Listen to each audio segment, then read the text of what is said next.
9 on Air आमचं एक नाटक होतं ज्याच्यामध्ये मी 10 पात्र करायचो. 10 पात्र करायचो मी. तर सचिन पिळगावकर एकदा नाटकाला आले होते. त्यांनी मला त्यांचे हे संतोषचंच नाटक आहे संतोष पवार, आम्ही संतोष काम पण करायचं त्याच्यात. हो. संतोष काम करायचा आणि मी त्याच्यात 10 भूमिका करायचो. कळलं का? त्याच्यानंतर मग सचिन पिळगावकरांनी आलं, मला त्यांनी हिंदी सिरियल एक ऑफर केली तेव्हा. त्याच्यात मी कॅमिओ करायचो. सहारा नावाचं चॅनल होतं. त्याच्यात मग गिल्ली डंडा नावाची ती सिरियल होती. सुधीर जोशी मेन रोलला होते. पनवेलला त्याचं शूटिंग चालायचं. ते झालं. मग कालांतराने 12 वर्षानंतर त्यांनी चित्रपटात कमबॅक करायचं ठरवलं होतं. सचिन त्यांचा शेवटचा सिनेमा होता कुंकू. तो 12 वर्षांनंतर 2004 मध्ये, म्हणजे मला वाटतं 92 साली कुंकू आला होता. त्याच्यानंतर 2004 मध्ये त्यांनी नवरा माझा नवसाचा हा पिक्चर करायचा ठरवलं. त्यामुळे बरीच इंडस्ट्री त्याच्यामध्ये आनंदात होती, कारण खूप लोक त्याच्यामध्ये कामं करायचं असं ठरलं होतं. बऱ्याच लोकांची कास्टिंग झाली होती. त्याचे जे डायलॉग्स होते ते संतोष पवार लिहित होता. कळलं?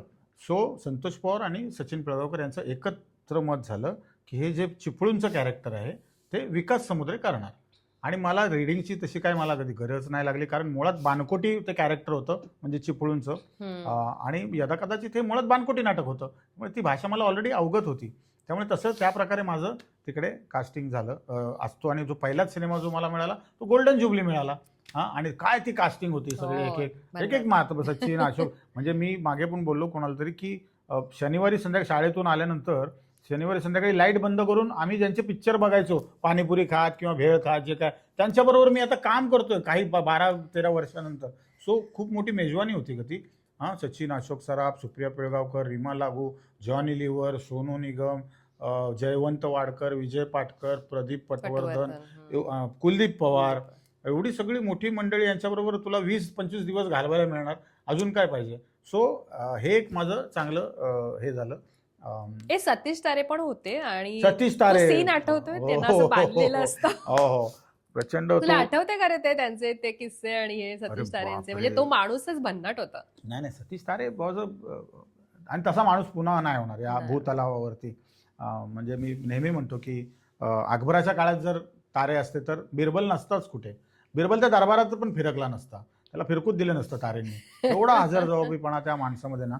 आणि माझी आई जेव्हा गेली ना तेव्हा इंडस्ट्रीमधून मैताला फक्त ते एकटेच होते, कोणी म्हणजे कोणी नव्हतं. म्हणजे अगदी जवळचे पण होते ते, पण त्यांचे काही लोक ते त्यांची रीतभात असते की आई वडील जिवंत असताना एखाद्याच्या मैताला जायचं नसतं, असे म्हणून काही लोकांनी अंग काढलं होतं. पण सतीश तारे एकमेव माणूस होता आणि मी खूप काळ घालवला ग त्यांच्यासोबत. बरेच सिनेमे मी एकत्र केले त्यांच्यासोबत.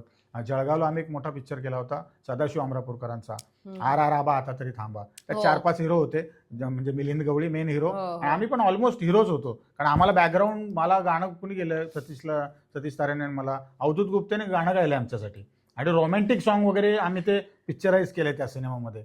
आणि सतीश तारेंबरोबर घालवलेला प्रत्येक क्षण हा माझ्यासाठी ही पर्वणी होती, ही माझ्यासाठी मेजवानी होती. कधी म्हणजे TV, आता आम्ही ऑब्व्हियसली हॉटेलमध्ये बाजूबाजूला रूम असायचे, एका रूममध्ये नाही राहिलो कधी, पण रूम, पण आम्ही त्यांच्याच रूममध्ये सिनियर आहेत म्हटल्यावर. आणि कधी टीव्हीची आड जरी आलो ना ते, आणि आपण काहीतरी वेगळीकडे लक्ष असेल, विकास ऐक ना, मला ते सगळं करून दाखवशील का रे. म्हणजे कुठलं ते टीव्हीवर जे काही चाललंय मला ना दिसत नाहीये ते, असं ते बोलायचे. बाजूला हो कधीच नाही बोलले, ते जे काही चाललंय ते मला जरा करून दाखवशील का, असे ते. म्हणजे ठेवणीतल्या अशा गोष्टी होत्या ना त्यांच्याकडे. पण वाईट मला एकाच गोष्टीचं वाटतं की ते गेल्यानंतर लोक त्यांना आज अप्रिशिएट करतायत. ते असताना त्यांची किंमत लोकांनी एवढी नाही केली. त्यांना बऱ्याच गोष्टींमुळे त्यांना साईडलाईन केलं गेलं, त्यांना टिकवता आलं असतं. पण म्हणतात ना, पण ते होऊन गेला. तो एक तारा मराठी सृष्टीमध्ये तो व्हायचा होता, तो झाला. म्हणजे मला चांगलं आठवतंय की केदार शिंदेची एक मालिका ते करत होते आणि एपिसोडला ना 12 मिनिटं कमी पडत होती. 22 मिनिटाच्या एपिसोडला 12 मिनिटं कमी पडत होती, कारण त्यांचं कटिंगमध्ये काहीतरी त्यांची गल्लत झाली होती. केदारने फोन केला असं, ते म्हटलं असं असं आहे. तो बोला ठीक आहे, मला एक टेलिफोन देशील का रे. मग त्याने म्हटलं हां दे, नका नाही काय नाही, फक्त तू माझा कॅमेरा लाव, मला एक टेलिफोन दे. इन्स्पेक्टर होते ते त्याच्यामध्ये. आणि सतीशने 14 मिनिटं बोलला आणि एकही मिनिट पब्लिक शांत राहील असं नाही. 14 मिनिटं तो माणूस खळखळून हसवत होता लोकांना. अशी त्याची कॅलिवर होतं. काही स्क्रिप्टची त्याला गरज नव्हती, काय नव्हती. पण ठीक आहे, पण मी स्वतःला भाग्यवान समजतो की मी त्यांचा खूप चांगला मित्रही होतो. त्यांना जर विचारलं ना कुणी की तुमचा सगळ्यात चांगला मित्र कोण आहे आजच्या डेटला, म्हणजे जुने असतील त्यांचे खूप वगैरे वगैरे, किंवा बघ कसं असतं, दाखवणारी मंडळी पण खूप असतात. एखाद्या तालमीला जमलो ना, तारे का आहे ना, मागून तारेला कोणी विचारत नव्हतं. पण त्याच्या पडत्या काळात मी होतो. सगळ्या त्यांच्या जो वाईट काळ मधला गेला त्यांच्यामध्ये मी होतो. माझ्या घरी 1-2 दिवस ते राहायला सुद्धा होते माहीम पोलीस कॉलनीला मी असताना. आणि I miss him a lot. I really miss him lot. Actually ते तारे आत्ता पाहिजे होते. त्यांनी एवढ्या गोष्टी दिल्या असत्या ना इंडस्ट्रीला, पण आम्ही खरंच तारेंना खरंच खूप मिस करतो. अशा आणखीन काही जे तुझ्या आयुष्यातले इंडस्ट्रीतले कलाकार जे तुला आवर्जून असं आठवत आहेत की बाबा यांच्यासोबत मी काम केलं आणि भन्नाट होतं, ते लाईफच भन्नाट होतं? हां, म्हणजे काय, अरे अशोक मामा, अशोक सराफ एकतर ते आयडॉल होते माझे. आयडॉल खऱ्या अर्थाने ज्याला आपण आयडॉल म्हणतो ना, तर ते माझे होते.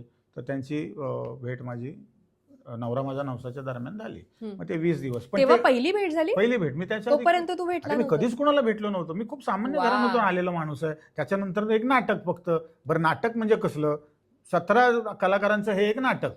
त्याच्यामध्ये ओळख कुणालाच तशी चेहऱ्याने नाही मिळायची. बरोबर. कारण काय होतं, ते चिपळूण मधलं फॉर्मॅट असल्यामुळे लाल मेकअप असायचं सगळ्यांना. माहिती आहे. हो हो हो. बरोबर.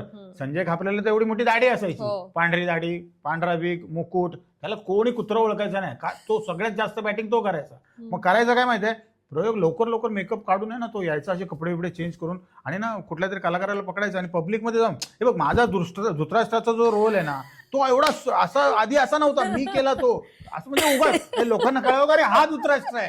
मग लोक त्याच्याकडे, हो तुम्ही काय, मग मी खूप मेहनत घेतली आहे या रोलसाठी, उगाच नाही. मग माझे 25 आहेत किती त्याच्यात, अशी वेळ होती. खूप सामान्य नट होतो मी. त्याच्यानंतर डायरेक्ट समोर एवढी मेजवानी, मी म्हटल्याप्रमाणे पहिल्यांदा या लोकांना भेटलो होतो मी नवरा माझा नवसाला.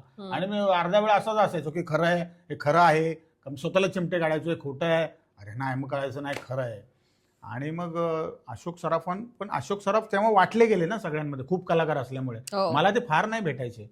माझ्या वाटणीला किती येणार ग, कारण ह्या लोकांनी सगळ्यांनी आधी त्यांच्यावर कामं करून झालेत ना, वाडकर, पाटकर वगैरे सगळी मंडळी, कळलं का. नंतर मग त्याच्यानंतर मी त्या सरांबरोबर, अशोक मामांबरोबर अजून एक पिक्चर केला ज्यात प्रसाद ओक आणि अशोक मामा यांचे डबल रोल होते. अच्छा. तर त्याच्यामुळे आम्ही वाईला तेव्हा शूटिंग करायचो आणि ते 20 दिवस आमचं शूटिंग होतं. तर मामा फक्त कुणाला बोलवायचे, फक्त मला, फक्त मी आणि अशोक मामा आणि त्यांचा तो मॅन असायचा, आम्ही तिघं. आणि मग ते विकास आलायच ना सेटवर, पहिलं तयार हो, हे त्यांनी मला शिकवलं. पहिलं तयार व्हायचं, नंतर किती टाइमपास होऊ दे, कळलं का. मग मी कपडे घालून मेकअप करून मग आम्ही कुठल्या तरी झाडाखाली वगैरे जाऊन बसायचो आणि मग मामा पत्ते काढायचे आणि मग आम्ही दोघं पत्ते खेळू. मग जोपर्यंत आवाज येत नाही तोपर्यंत तिकडून हलायचं नाही. आणि मग ह्या सगळ्या पत्ते तर निमित्त होतं, पण मामानी त्यांच्या बालपणापासूनच्या गोष्टी मला सांगितलेल्या आहेत. आणि मी स्वतःला किती भाग्यवान समजायचं, म्हटलं एवढा मोठा माणूस मला एकट्याला हा काय, तिसरा वाटणीला कोणीच नाही, वाटणीलाच नाही अशोक मामा कोणाच्या, माझ्या एकट्याच्या वाटणीला आलेले ते 20 दिवस जे होते ते.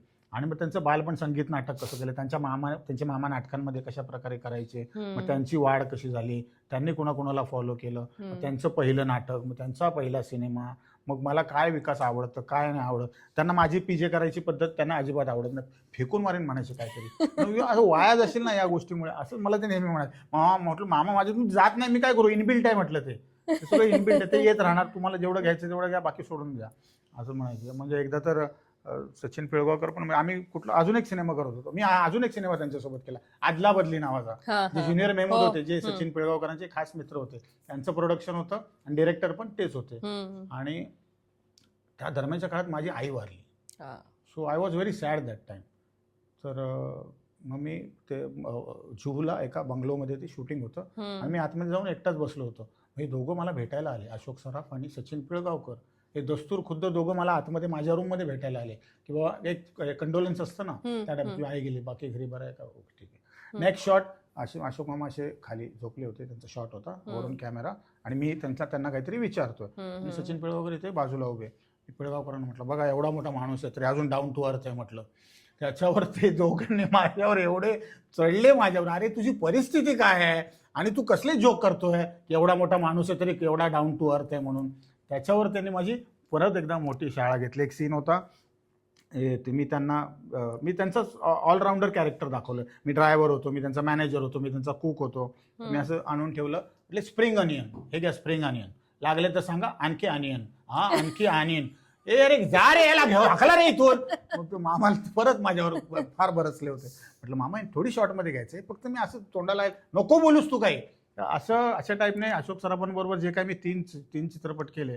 आणि मग काय असतं माहितीये ना, या ज्या छोट्या छोट्या गोष्टी ह्या तुम्हाला ना कुठल्या इंटरव्ह्यूमध्ये ऐकायला मिळणार, ना कुठल्या मासिकात ऐकायला मिळणार, आणि ना कधी कुठल्या मोठ्या अवॉर्ड फंक्शनला ऐकायला मिळणार. अशा छोट्या छोट्या गोष्टी मामांकडून मला ऐकायला मिळाल्या आणि खूप मी त्या आत्मसात पण केल्या.